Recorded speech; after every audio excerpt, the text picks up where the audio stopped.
tal? Buenas noches, queridos hermanos. Estamos hoy dando comienzo a una serie de 5 clases que vamos a trabajar juntos. Para aquellos que no me conocen, mi nombre es Antonio García. Me congrego en la iglesia Joaquín B. González 1690 y estoy muy feliz de poder tomar este módulo con ustedes y compartir la materia que forma parte del programa del Instituto Bíblico. Nosotros vamos a estudiar en esta serie de reuniones los profetas preexílicos.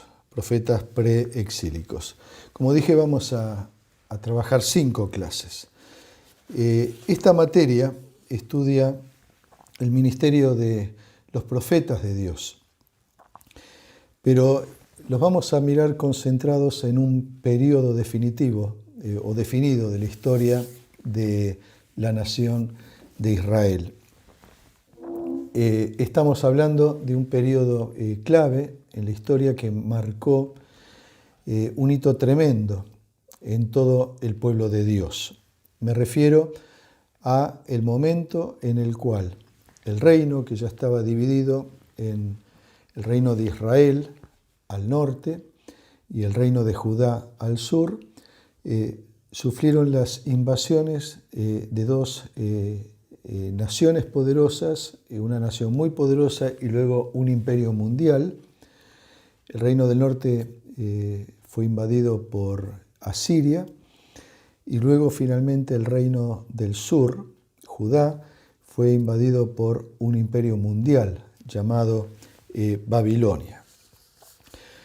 En todo ese periodo, Dios levantó profetas. Estos profetas fueron llamados entonces profetas preexílicos. Ellos trabajaron, ministraron durante ese lapso de la historia antes que padecieran en los 2 reinos, repito, reino del norte y reino del sur, las invasiones por estas 2 potencias mundiales.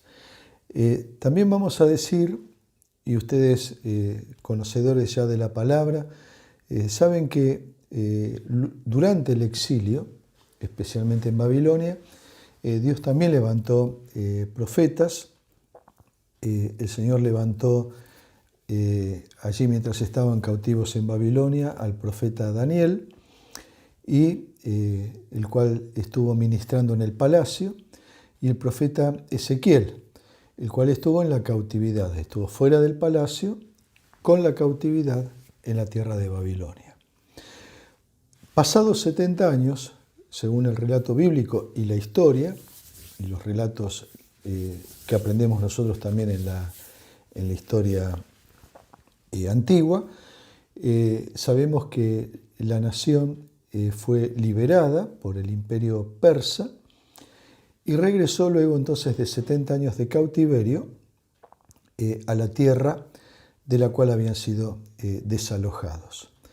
En ese periodo Dios también levantó profetas. Fueron 3 que Dios levantó con un propósito específico al final del Antiguo Testamento.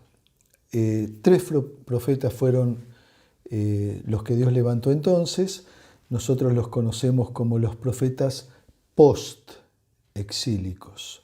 Ellos son Ageo, Zacarías y Malaquías. Pero esto no forma parte del estudio, ni tanto el profeta Daniel, ni el profeta Ezequiel, ni tampoco estos 3, Ageo, Zacarías y Malaquías, ya que estos son entonces profetas que nosotros llamamos post-exílicos.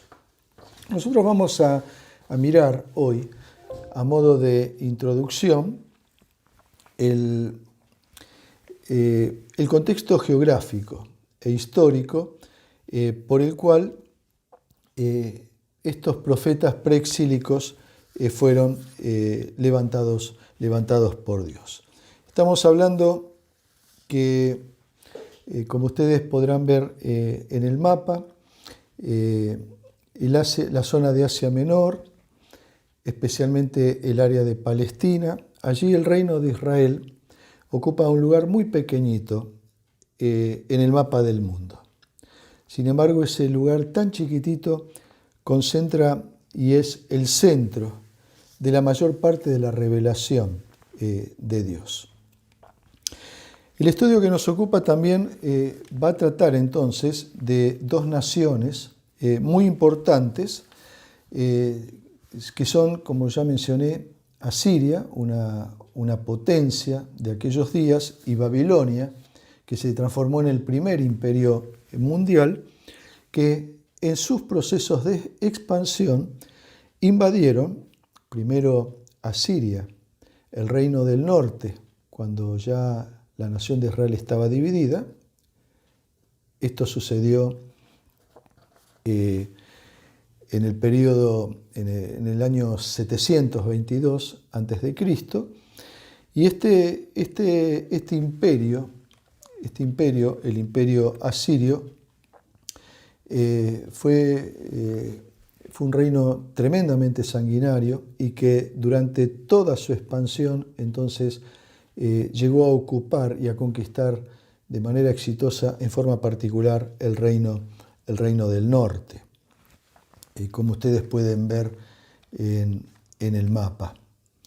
El imperio babilónico fue el que llegó a continuación, ocupó también un periodo de la historia bastante significativo, pero llegó a su clímax en el siglo VI a.C.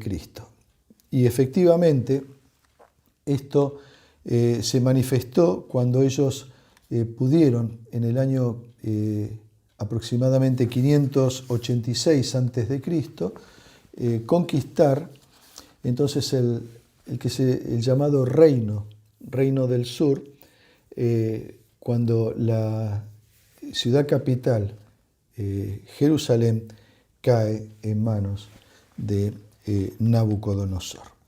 Ustedes pueden ver entonces aquí una línea de tiempo donde ustedes van a poder ver entonces, en primer lugar, los profetas de todo el periodo preexílico, y les estoy mostrando ahí en la presentación algunos profetas que nosotros vamos a identificar como profetas orales. ¿Quiénes son estos profetas orales? Son aquellos que no han dejado ellos mismos revelación escrita, pero sí han llevado adelante un ministerio tremendamente importante y destacado. Estos profetas orales, por ejemplo, encontramos a Samuel, encontramos a Natán, a Elías, Eliseo, luego los vamos a ver. Ninguno de ellos escribió un libro, o por lo menos nada que haya llegado a nuestras manos. Probablemente Samuel haya escrito una parte, allí relatando parte de la historia, probablemente de Primera Samuel, pero el resto de ellos no ha dejado escritos que hayan llegado a nuestras manos.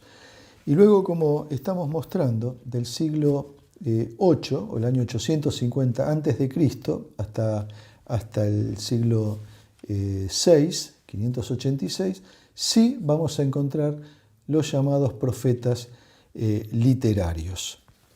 Los profetas literarios son aquellos entonces que nos han dejado sus escritos.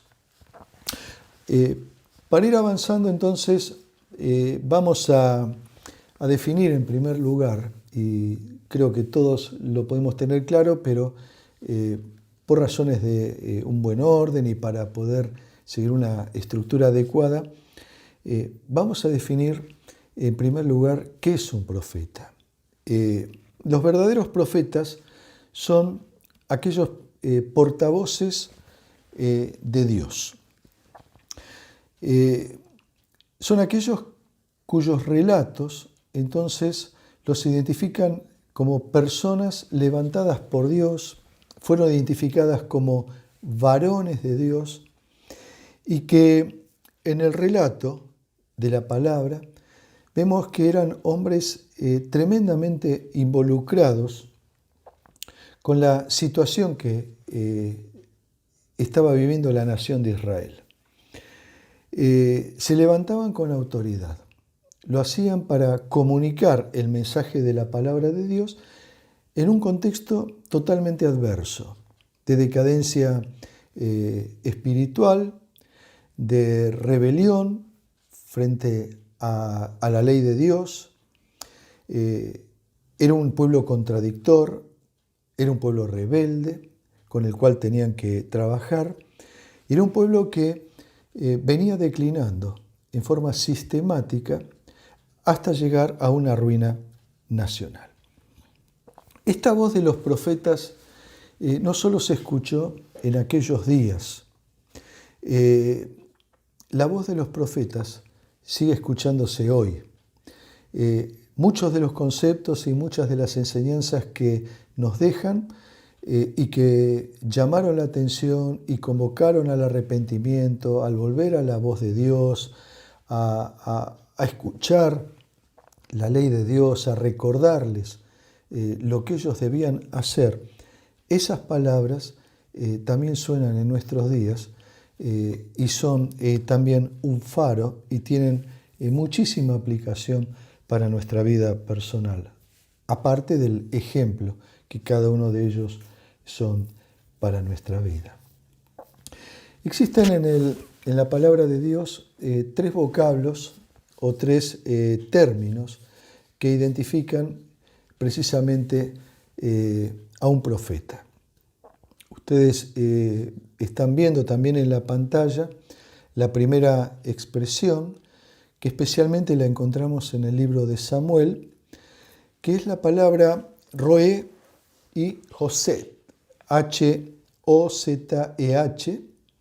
Esta expresión significa vidente, y como yo les decía, a Samuel lo llamaban el vidente. La otra expresión también se utilizaba mucho en el Antiguo Testamento y especialmente se la asignaba al profeta Elías.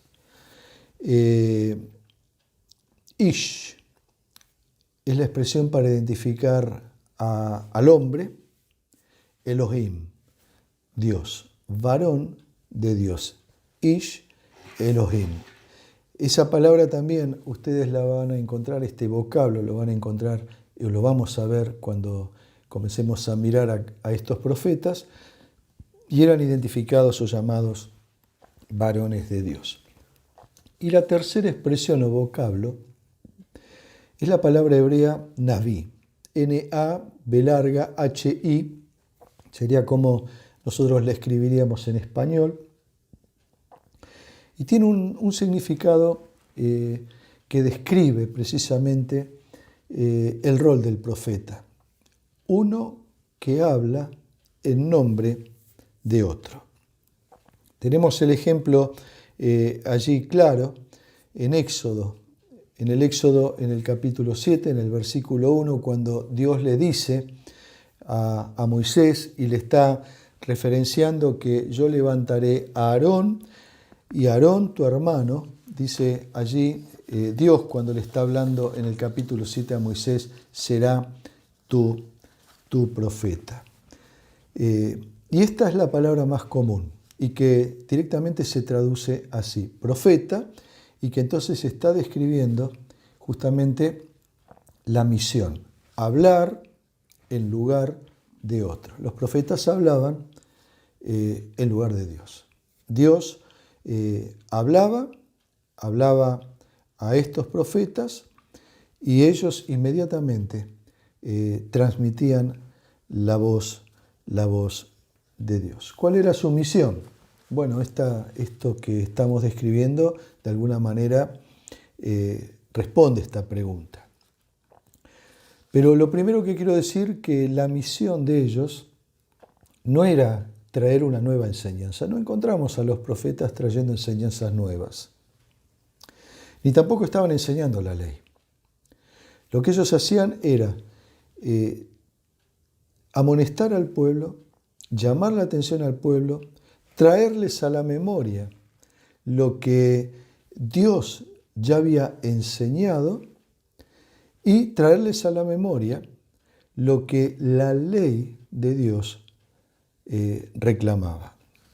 Entonces, la misión de ellos no era entonces traer una nueva enseñanza, no enseñar ley, sino recordarles a cada uno que quisiera escuchar la palabra de Dios y conducir al pueblo entonces al arrepentimiento por medio del mensaje que ellos transmitían de parte de Dios. Los profetas también estaban impelidos o compelidos, empujados, y en las notas que ellos transmiten vamos a encontrar siempre sentido de urgencia. Es la voz de Dios que quiere alterar un camino que están transitando y que está llevando a la nación, a las personas, a las familias, a esa sociedad, a la ruina. La nación de Israel, establecida allí en la tierra nueva, en la tierra prometida, allí las 12 tribus que estaban puestas por Dios en aquel lugar que emanaba, que producía leche, que producía miel, que era la tierra que Dios había preparado para ellos.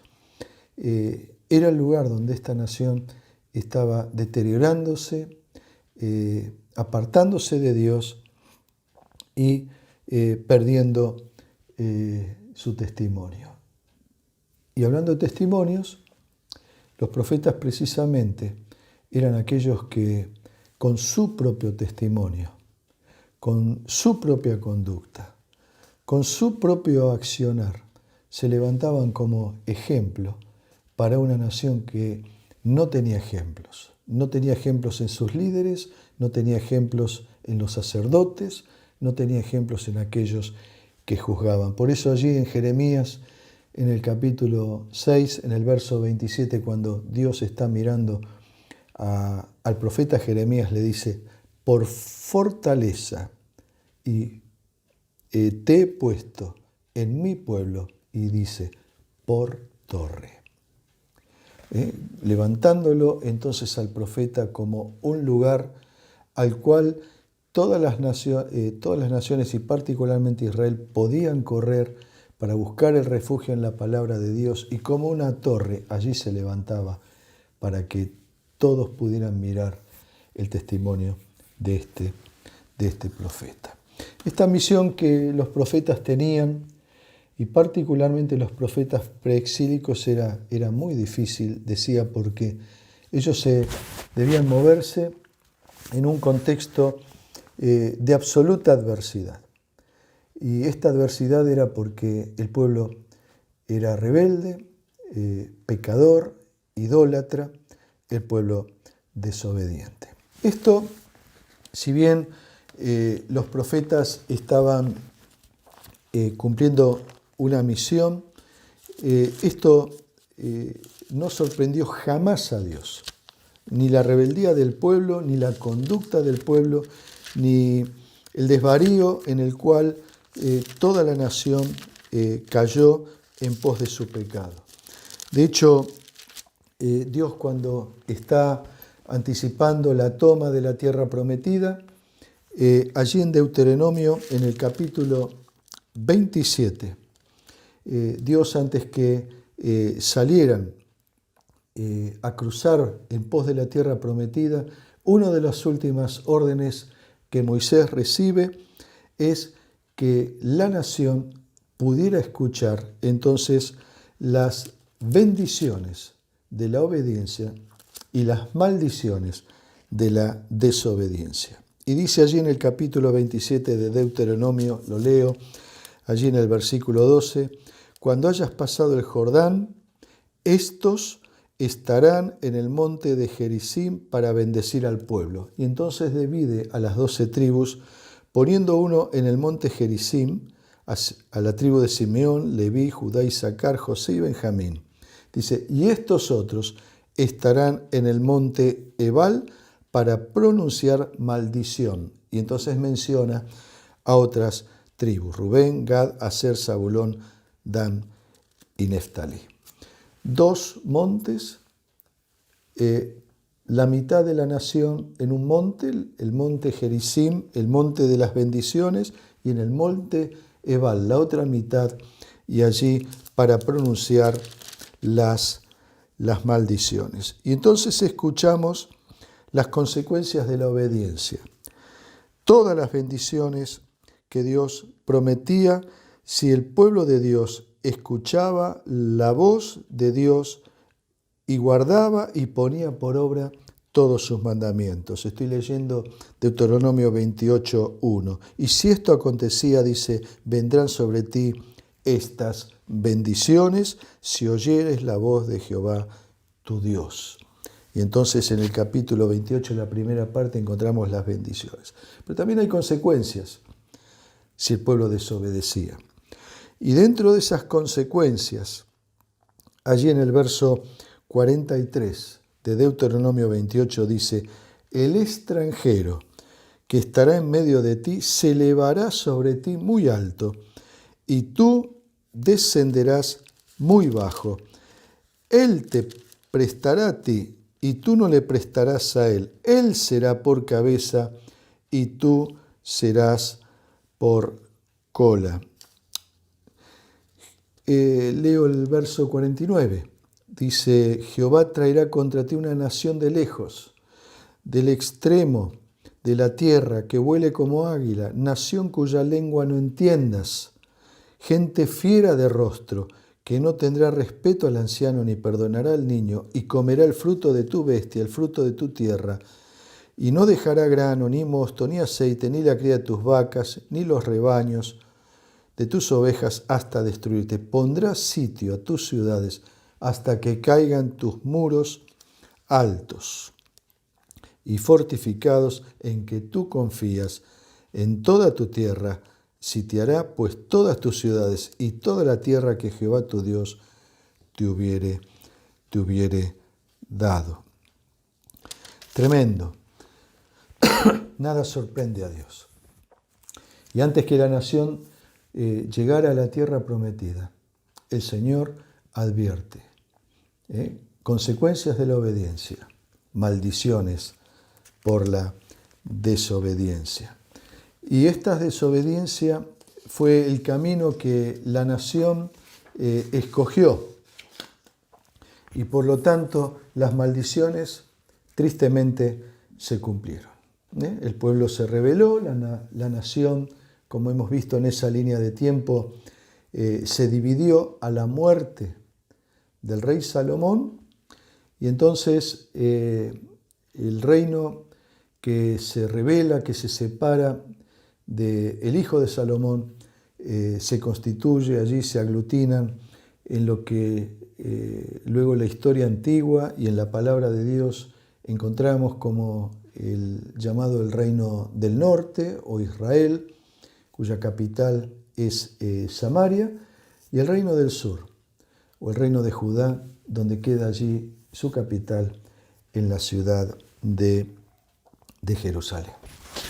El reino del norte es el que va a ser destruido primero, como hemos visto allí en una de las presentaciones. El reino de Asiria va a conquistar la ciudad de Samaria, la va a destruir, va a tomar allí cautivos y va a llevar a muchos que luego no van a volver jamás a esa tierra. Estos profetas, volviendo a los profetas preexílicos, son los que Dios levantó para advertir al reino del norte con urgencia, con pasión, con sufrimiento, y son también los que son levantados en el reino del sur, para también advertir a Judá respecto de su destrucción inminente si no se vuelven a Dios. Otros profetas preexílicos no solo ministraron en estos dos reinos, en el reino del norte y en el reino del sur. Encontramos a Abdías, que también tiene un ministerio fuera de los límites de estos dos reinos, de Israel y de Judá. Él profetiza para el reino de Edom, cuyo reino también lo hemos visto en el primer mapa. Y también encontramos a Jonás. Todos conocemos la historia de Jonás, un profeta rebelde, un profeta difícil y un profeta misionero. Fue el profeta y fue el misionero tal vez más rebelde, el que no quería llevar adelante su ministerio y conducido por la mano de Dios también llevó una obra adelante tremenda. Él profetizó en Asiria. El resto de los profetas que encontramos y que vamos a estudiar en la clase siguiente son aquellos que sí ministraron tanto para el reino del norte como el reino del sur. Como les dije hace unos minutos, los profetas preexílicos son aquellos entonces que van a hablar en lugar de Dios o van a ser la boca de Dios, van a comunicar el mensaje de Dios. Algunos, como dije, han dejado escritos. Entonces, son los llamados profetas literales. Han dejado entonces su revelación escrita. Y están los profetas orales. Los profetas orales son aquellos que comenzamos a encontrar activamente unos 300 años antes que los literales. ¿Por qué se llamaban orales? Precisamente porque algún historiador, algún autor inspirado por la guía del Espíritu Santo dejaron registro de su ministerio. Los principales son los que he mencionado, especialmente Samuel, el que organizó el reino, Natán, que fue consejero de David y profeta, Ahías, que fue también un consejero, en este caso de Jeroboam, y dos profetas que descollaron. Elías, que encabeza de alguna manera la lista o la estirpe de los profetas, el profeta, vamos a llamarlo así, por excelencia y reconocido por la nación judía especialmente, y que también lo encontramos mencionado en el Nuevo Testamento, y su sucesor, Eliseo.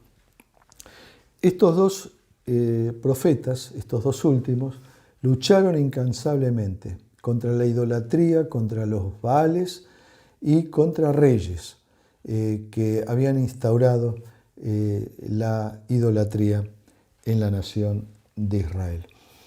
Tanto Elías como Eliseo también formaron a otros sacerdotes o otros grupos que se acercaron a él para ayudarlos, para aprender, y a estos ayudantes, según Primera Reyes, encontramos que se los llamaban hijos de profetas. Y realmente fue así porque de algún modo fundaron una escuela de profetas. Estos son los profetas entonces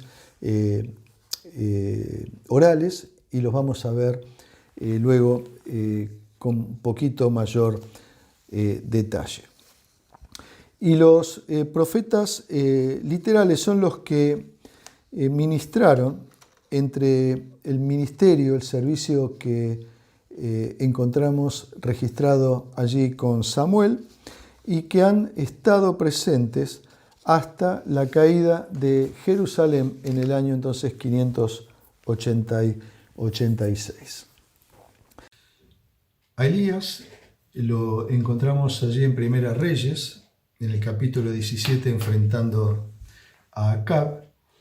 Luego debe huir y entonces aparece en el arroyo del Querit, siendo alimentado providencialmente y en forma milagrosa por Dios a través de aves, y luego por una viuda, la viuda de Sarepta. Elías protagoniza la primera resurrección precisamente del hijo de la viuda de Sarepta. Luego regresa a ver a Acab, lo confronta a él, a los sacerdotes de Baal.